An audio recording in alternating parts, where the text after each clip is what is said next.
once again. Present arms. We'll go on with the admins and general speaking later, but now let's wrap it all up with Gettysburg Address.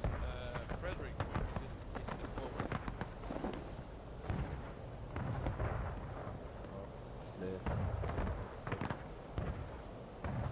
This is so amazing.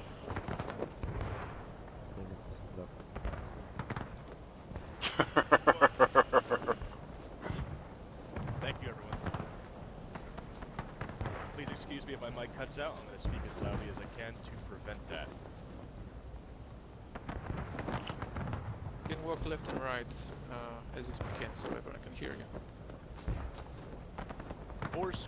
7 years ago, our fathers brought forth, on this continent, a new nation, conceived in liberty and dedicated to the proposition that all men are created equal.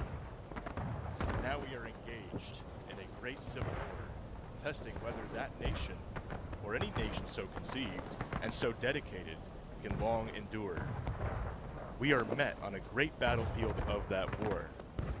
We have come to dedicate a portion of that field as a final resting place for those who here gave their lives, that that nation might live. It is altogether fitting and proper that we should do this. Shut the fuck up behind there! But in a larger sense, we cannot dedicate, cannot consecrate, we cannot hallow this ground. Brave men, living and dead, struggled here, have consecrated it far above our poor power to add or detract. The world will little note nor long remember what we say here, but it can never forget what they did here. It is for us the living, rather, to be dedicated here to the unfinished work, which they have fought here, have thus far so nobly advanced.